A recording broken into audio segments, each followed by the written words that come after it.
Fala pessoal, quem é inscrito no meu canal do YouTube, seja bem-vindo a mais um vídeo. No vídeo de hoje eu vou falar sobre personagens desconhecidos da Bíblia. Eu tenho certeza que alguns dos nomes que eu vou citar aqui, você que é leitor da Bíblia, nunca ouviu falar. São personagens desconhecidos, personagens esquecidos, mas que têm uma história muito rica para todos nós. Esse é o vídeo de hoje. Eu já peço que você se inscreva no meu canal, não se esqueça de deixar o seu joinha e também me seguir no Instagram. Acompanhe também os vídeos maravilhosos da série A História dos Hinos que aprendemos a cantar. No último vídeo conta a história do hino Perto Quero Estar. Tá uma maravilha essa série. Seja bem-vindo a mais um vídeo.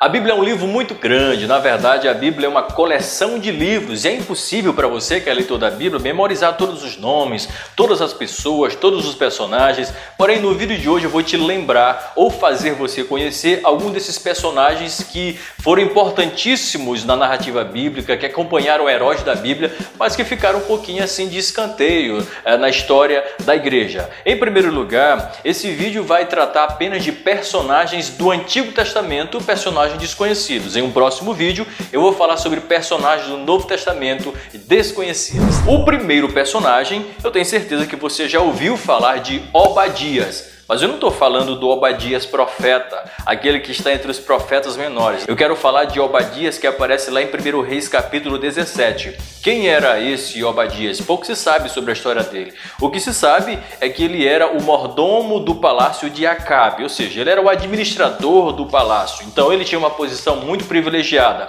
E por falar em Acabe, é impossível não falar de Jezabel, que era sua esposa, a terrível Jezabel. Inclusive, eu gravei um vídeo falando sobre o que é o espírito de Jezabel. No tempo que Jezabel começou a perseguir profetas do Senhor, no tempo que Jezabel queria matar todos os profetas, o que fez Obadias? Ele pegou 100 profetas, colocou numa caverna e os alimentou com pão e água por vários dias. E o que eu aprendo com a história de Obadias? Eu aprendo que quando a gente tem fé no Senhor, a fé que nós temos nos impulsiona para arriscar a própria vida e salvar os profetas do Senhor. Perceba que Obadias estava salvando inimigos de Jezabel. Ele estava arriscando a própria cabeça. Ele não estava arriscando somente o seu cargo lá no governo, não. Ele estava arriscando a própria cabeça porque estava defendendo, protegendo, sustentando e alimentando os inimigos de Jezabel.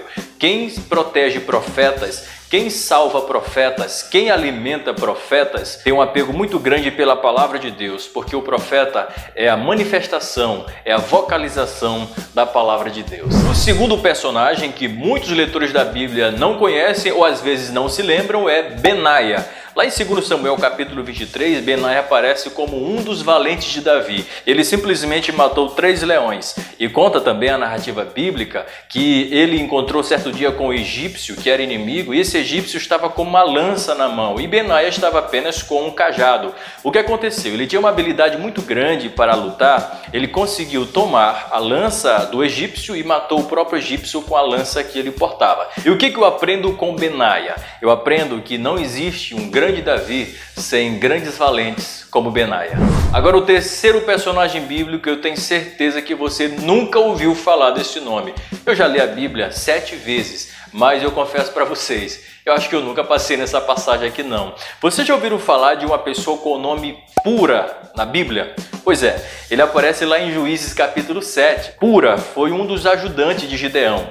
Quando Gideão, antes de ele reunir os 300 para atacar os midianitas e amalequitas, Deus disse a ele, olha, vai nas proximidades do arraial, do acampamento dos amalequitas, vai que eu tenho alguma coisa para lá para te mostrar. Mas se você tiver medo, leva o teu ajudante Pura. Aí então ele leva a Pura e aproxima-se do arraial dos amalequitas, estava todo mundo dormindo. O que acontece é que quando ele chegou lá, tinha 2 homens conversando, um contando o sonho para o outro. Olha, eu sonhei essa noite que um pão do céu misterioso vinha aqui, caía no nosso arraial e matava um monte de gente. Aí o companheiro daquele cara que estava contando o sonho disse, olha, esse pão é a espada de Gideão que vai matar nós tudinho.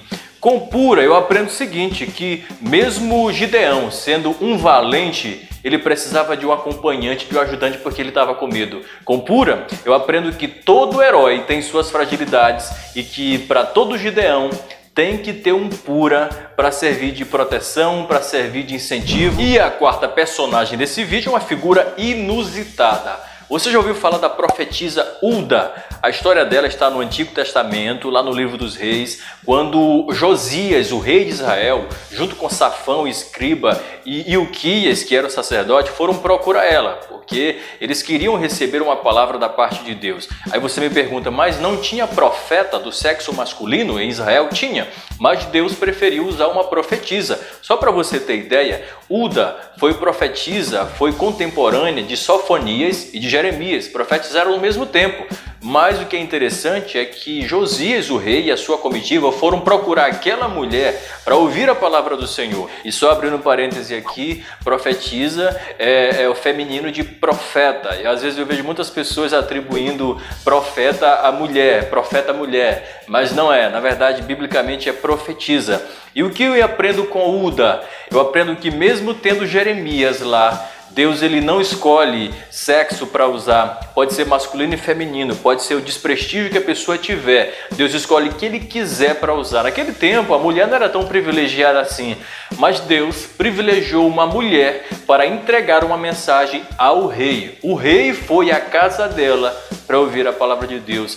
Deus privilegia quem ele quer. Ele poderia ter usado Jeremias, que já era um profeta famoso e muito conhecido, com 40 anos de ministério.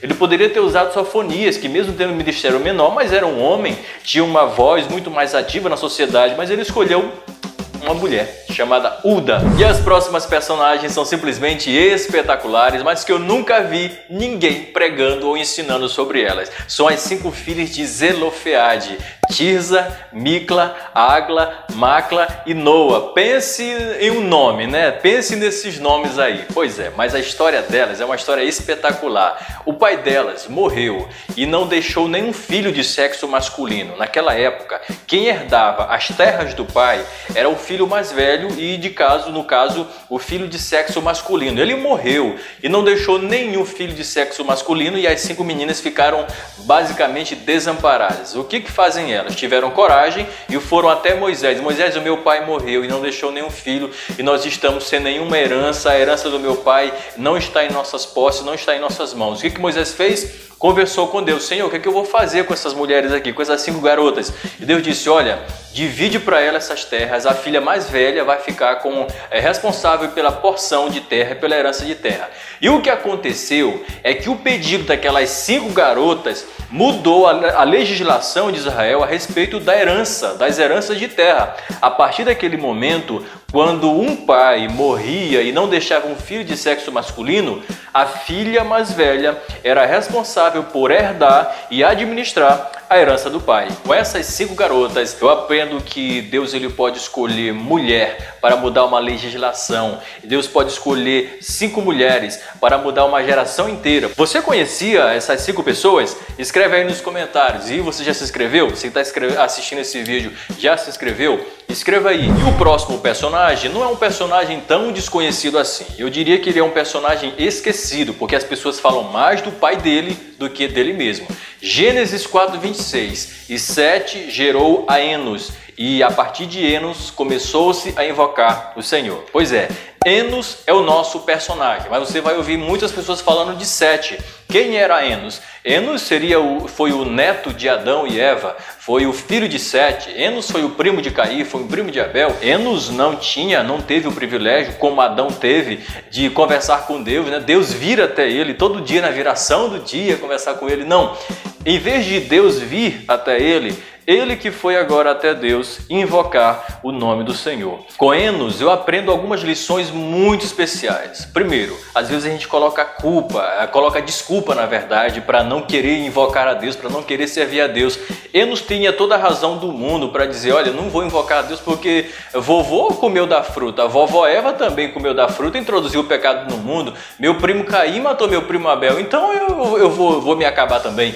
Não, mas ele resolveu invocar o nome do Senhor. E a partir de Enos a geração foi mudada, porque de Enos nasceu Lameque, de Enos nasceu Matusalém, o homem mais velho do mundo, e de Enos nasceu Noé, o pregoeiro da justiça. E chegamos ao final de mais um vídeo, e o último personagem desse vídeo é Jabes. Talvez para você esse nome não seja desconhecido. Eu diria que Jabes seja até um pouco esquecido do que desconhecido. A história dele, a gente não conhece muita coisa sobre ele. Só fala que a mãe dele colocou o nome dele Jabes porque ela teve ele com muita dificuldade, com muitas dores. O nome Jabes, inclusive, significa aquele que causa dor. Então, um nome muito ruim, um nome pejorativo, um nome muito feio. Imagine você andando na cidade e as pessoas chamando ei dor, ei sofrimento, ei aquele que causa dor. E Jabes, no entanto, ele começou a invocar o Senhor igual Enos fez. E diz a Bíblia que ele começou a pedir a Deus para alargar as terras dele, para abençoar ele. E o que aconteceu é que Deus abençoou a Jabes e, segundo a Bíblia,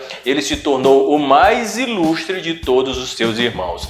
Sabe o que eu aprendo com Jabes? As pessoas podem dizer para você que você causa dor. As pessoas podem dizer para você que você é um desastre da natureza, é um acidente da natureza.